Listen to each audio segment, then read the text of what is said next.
and keep showing your love and support. Good evening or good night, everybody. I wanted to do a quick live about this news because I thought it was a pretty amazing news that we have here. Stephen Avery's, Brendan Dassey's uncles, lawyers from Stephen Avery's trial back in 2006, 2007, decided to write a letter to Governor Evers asking for clemency of Brendan Dassey, which I think is pretty awesome. Hi, Jen. Hi, Scooby Mom. We got Sheila. Hi to all my Nightbird people. I'm at work. I'm sorry for the late start. My coworker was talking about work stuff with me, so I couldn't go live. And yeah, but sorry, my coworker. So yeah, I just wanted to show this article. I will be posting it in the description. Comes with this little video, so I'm gonna play it real quick.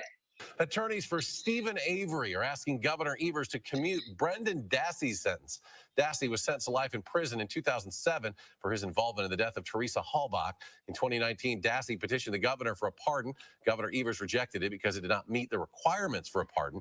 Dassey is not eligible for parole until 2048, when he'll be 59 years old. All right, so that's the little video that comes with it.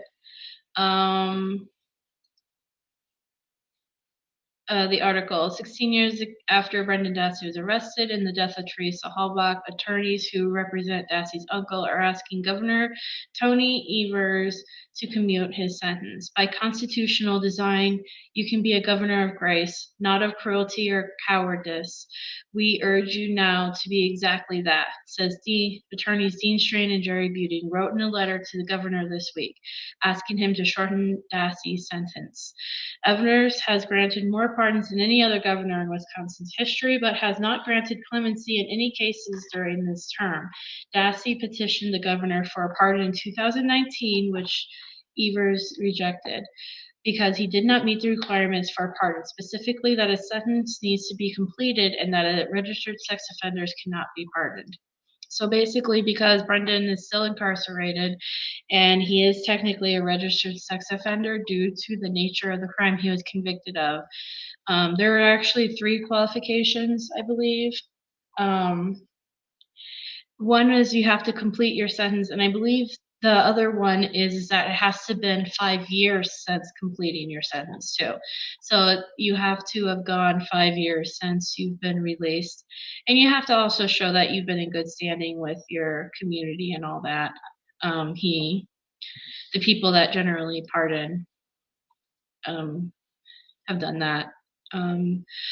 Evers also said at the time he's not considering a request for commutation, because that's technically what Brendan is asking for, is a commutation, which is forgiveness of his sentence, not necessarily a pardon. Is you pardon, there's like 3 different things: pardon, clemency, and commutation. I'm gonna have to Google this real quick because it's escaping me. So a clemency is general term used for the act of reducing the penalties of a crime, similar to a commutation.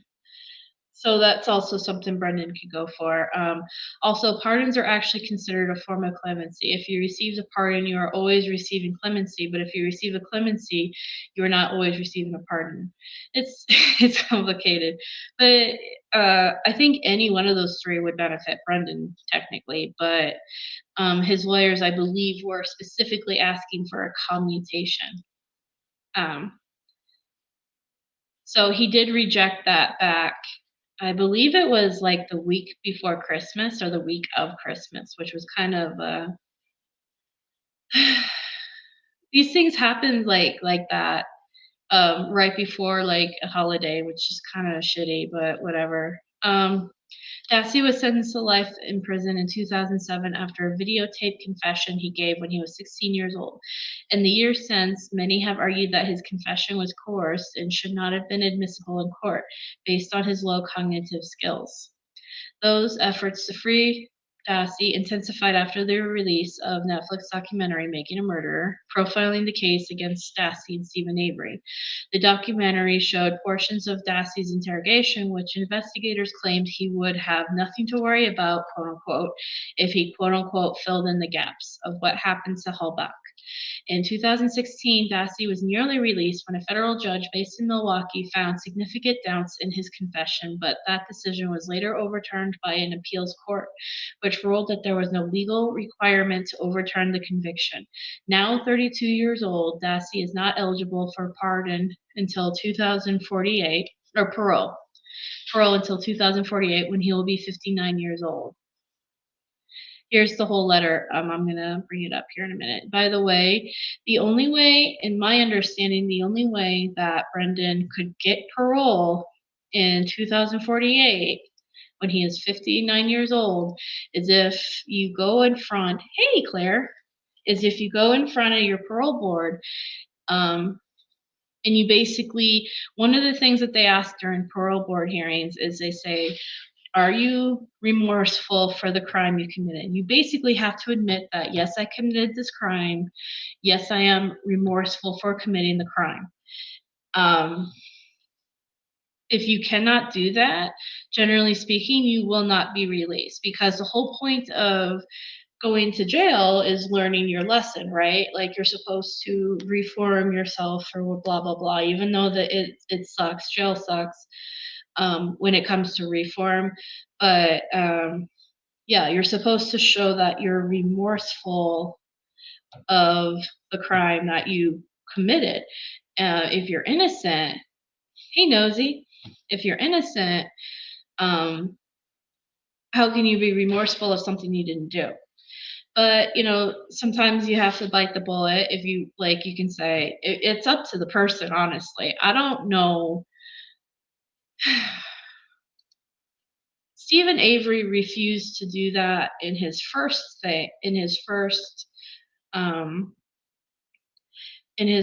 conviction in 1980, what was it, 87, 86, 87, all the way up to 2000 and something. I forget the exact dates. That was part of the reason why he spent 18 years in prison for the first time, was because he could have been released sooner, but every time he went up to parole, the parole board or whatever, they asked him that question and he refused to admit guilt. He refused to say, I did it, because that's part of the thing. You have to admit, yes, I committed the crime, and yes, I'm remorseful of it. And he's like, I did not commit it. So therefore, he was gonna complete his whole entirety of his sentence. Brendan has life with parole. So if he gets up to parole, technically he could be in there for the rest of his life if he doesn't admit to guilt. I don't know what Brendan would do. I've never asked him that question. To me, I don't even want to think about it. But I just wanted to kind of bring that out there as far as this article goes. When they say, when he's eligible for parole, I don't even know what his answer would be for that either. I don't know. But anyway, so here's the letter. Let me bring it up. So I just also want to say that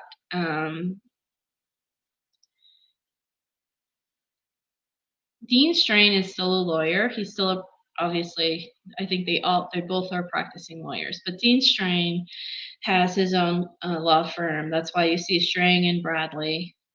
So this is his law firm. I'm not sure what Jerry is doing as far as that concerns. I know they both have an organization that they started together about bringing more science-based evidence to court and all that, where they really push for that. and they both are like chairman of it or something like that. So, but as far as if Jerry is still practicing law, I'm not sure. So, but this is from Dean Strang's attorney or law firm that he has. So it's a 3-page letter. I'm going to go ahead and read it. It says, March 2nd, so this was yesterday, or it might be 2 days, depending on where you are in the world. Dear Governor Evers, Brendan Dassey has spent half his life in prison for a crime he did not commit. This past Sunday marks 16 years since the first manipulative interrogation of that 15-year-old boy. He was technically 16. Right? Yeah, he was 16. Oh well. Today is the 16th anniversary of his wrongful arrest. We ask you to exercise the power that only you have to free him. We ask you to do it now. Together we represented Brendan's uncle at trial. We never have represented Brendan Dassey. In that narrow sense, we have nothing at stake. In a broader sense, though, we have everything at stake. So do you and the citizens you serve. We appeal then to clarify conscience and courage. Start with clarity. Brendan Dassey's conviction and life sentence rest on 2 things. One is a false confession. The second is a bleach stain on a teenager's blue jeans. As to the first, Brendan's statement resulted from trickery by seasoned police officers. The trickery and deceit used against a 15-year-old with special needs and no experience with the police is not argumentative or speculation. Every minute of it is on videotape. His fragmentary narrative and adoptions of the investigator's statements were proven inaccurate almost 15 years ago in many details and incredibly in others. As to the second, that's it. I'm sorry. That's it. The total corroboration of Brendan's involvement in any crime, before, during, or after, was unexplained small bleach stains on a leg of a boy's blue jeans. Obviously, many young people have bleach-stained jeans, whether the stains are intentional or not. The courts have failed Brendan repeatedly at every level. When a federal judge finally did what the Wisconsin courts were too intellectually dishonest to do. Hold on, I gotta.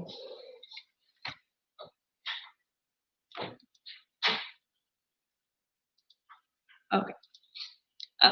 Wrong way. Acknowledged that Brendan's bogus confession was obtained unlawfully. He was overruled by the slimiest majority hidden disingenuously behind a bad statue. The Federal Court of Appeals ruled by 1 vote, 4-3, that although the Wisconsin courts may have been wrong, they were not so clearly wrong that no reasonable judge would have agreed with them. In other words, be Brendan ever so innocent, defrauded of his federal constitutional rights and wrongly convicted, a federal court did not fix it. I'm sorry, I'm really bad with fancy words. Okay, so excuse my stumbling. It's like in school all over again. All right, this is why we write today about Brendan. Wait, did I skip it? Here, yeah. Then the U.S. Supreme Court declined to hear his case, as the Wisconsin Supreme Court had earlier. The failure of the courts was complete. That leaves executive clemency, which exists to correct injustice when courts won't or can't. This is why we write today about Brendan, not about our own former client, Stephen Avery. We think he, too, was wrongfully convicted and should be free. Others disagree, but either way, Stephen still has judicial remedies. By contrast, Brendan's case now is yours. You can duck and shift responsibly as the courts have in the end, or instead you can fill your oath and office. As governor of Wisconsin, you alone have the constitutional power of clemency. No one else can exercise it. You rightly have granted pardons to deserving people who long ago finished their sentences, so you know that. Important as they are to former offenders long since released, though, pardons do nothing to address mass incarceration. Commutations can. Yet you have refused in your first 3 years as governor even to consider exercising this mildest power to commute or cut short a sentence. By refusing to consider commutation, you have neglected thousands of Wisconsin prisoners with unfair convictions. Many there were exemplary rehabilitation. Some can show that, or sentences simply too harsh. Many, maybe most, are. In all, by indicting a constitutional power of your office, you fail the duty to the people you serve. Wisconsin deserves a governor who fulfills the entire role the state constitution assigns that office, not just the parts that require less clarity, conscience, and courage. It's time to act as governor, not as part of one. We ask that you make your first commutation, Brendan Dassey. Send him home where he belongs since 2006. Then follow that by using the power of clemency that you alone can use. Use it not just to pardon people freed years earlier. To your credit, you're doing that. But use it also to cut the sentences of deserving others. In short, act to reduce our staggeringly overgrown prison population, starting by not ending with Brendan. By constitutional design, you can be a governor of grace, not of cruelty or cowardice. We urge you now to be exactly that. Brendan Dassey, many others in prison, and citizens of Wisconsin will benefit from that grace. There is nobody else to whom the people of the state can turn for clemency. A governor who does not exercise his full clemency power of the office then is no governor at all. That occupation of only part of the office is, in real sense, graceless. Sincerely, Dean Strang. Oh, see, I guess jury buting is part of a thing. Okay, so Dean Strang from Strang and Bradley, and then Jerome F. Buting from Buting, Williams, and Stillings. So yeah, there you go. Sorry for all the errors. My first thoughts are reading the letter in full. It's kind of alarming to me the way they present it, because they're basically saying Stephen Avery still has options, Brendan Dassey does not. And this is basically Governor Evers is the only person that could really help Brendan Dassey. And that kind of makes me sad inside, because I hope that there are more options for Brendan other than Governor Evers. Everyone, like Linda, if Linda was here, she would say that there is options. There's something that they can file, and I can't really remember it off the top of my head. And I know Laura and Nyrider and Steve Drizzen have mentioned that there are other options, so I'm hoping that there are. But in the context of this letter, it kind of sounds like Dean Strang and Jerry Buting are saying, like, you're it, Governor Evers. It's basically on you. And I guess in a lot of ways that's true. And it's very powerful to know that even though they say, yes, we believe Stephen Avery is innocent of committing this crime, but Brendan is very deserving of clemency. I think that's a very powerful statement from them. Because he is very deserving of this. Is something that a lot of people that I know struggle with Stephen's innocence, but they have no question about Brendan. And I guess, they're basically highlighting that, saying like Stephen, you may agree he's not innocent, but we can all agree that Brendan's innocent. So, and yeah, it's the truth. Governor Evers has been the governor for this long, hasn't even considered freeing Brendan or anybody. Before he got elected, he promised, one of his promises was that he was going to reduce prison population, and he has yet to do that. There's been no steps to doing that taken by Governor Evers. And one of the easiest, simplest, and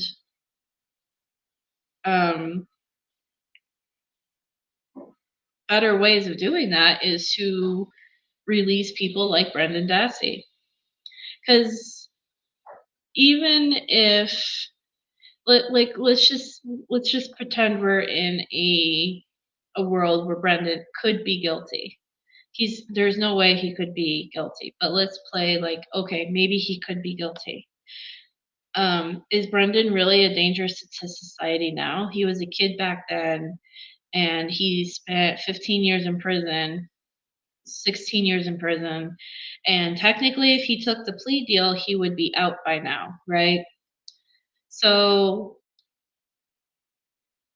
would he be considered a danger to society if you release this guy? No, because he would have fulfilled he would have fulfilled his sentence.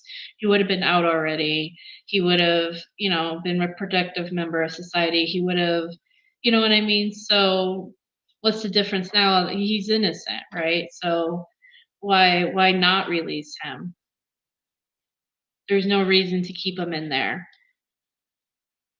So that's what I'm like. If you take people like Brendan's case, like they're the perfect people to help reduce the prison population.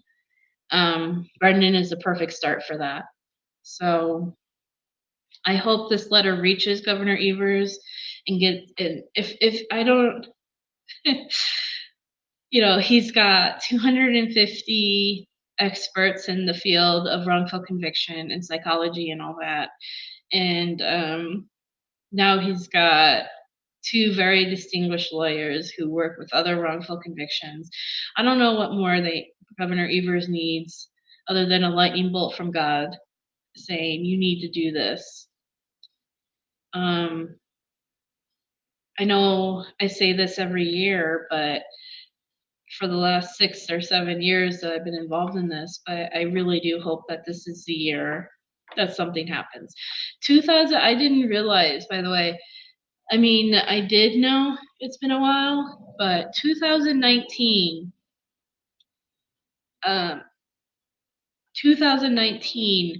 was when Brendan's lawyers asked for clemency or a commutation. Jen, question: if Evers releases him, will he still have to be registered as a sex offender? It depends on how he releases him. If he releases him and Brendan still is technically guilty, quote unquote, but he's showing him mercy on his sentence, and he probably would still have to be registered as a sex offender, yes.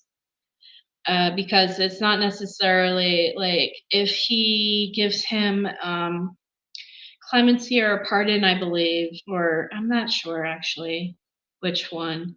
But if he's released and they're like, okay, you're still guilty, but we're giving you mercy on your sentence and you can go, then he probably still will have to be registered as a sex offender. I think in the only scenario is when he will not have to be registered as a sex offender is if he has a full exoneration. Because then the charges of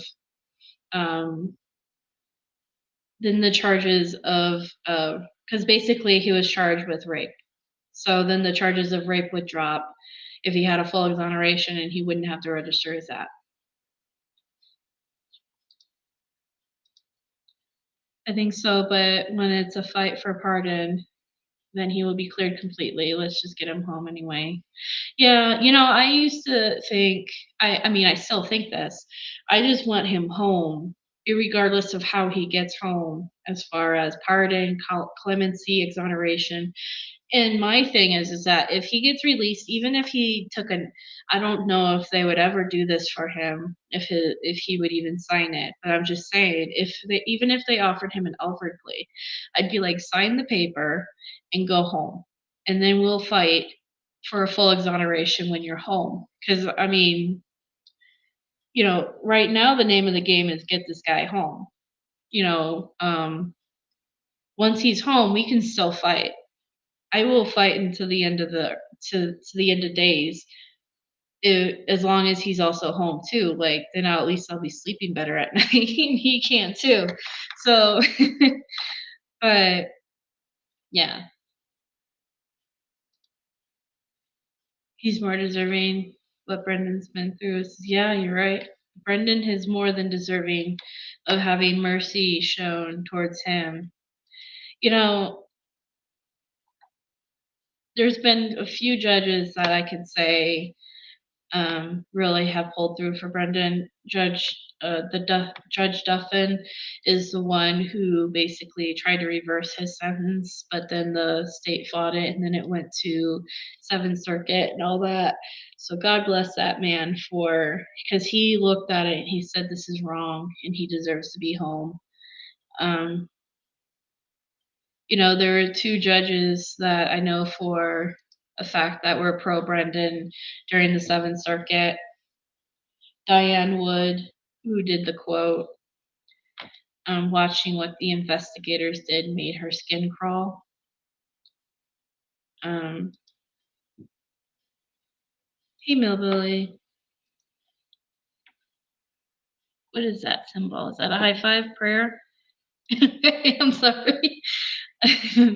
My eyesight. I got my new glasses today, so it's a little bit better. But yeah, Judge Duffin, Diane Wood, and then there's the other one that I can't remember her name right now.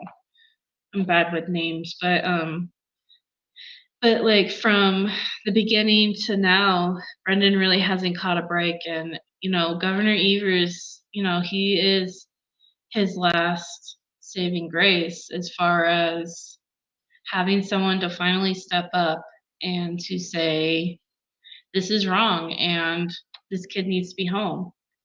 I sent everyone a postcard.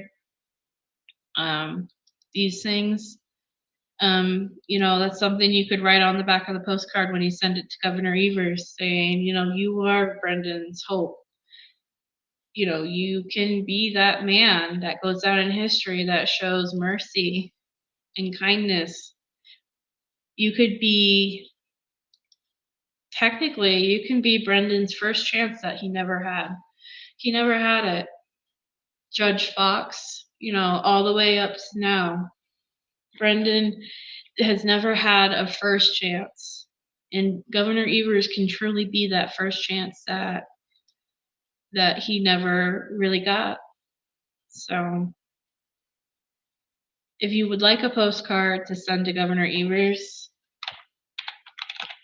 here's my email address. I'm going to be sending out a couple more to people to send to Governor Evers. My idea is basically to get everybody around the world to send Governor Evers a postcard with the free Brendan Dassey on it, asking for clemency. I'm going to have a bunch more printed out for Raleigh,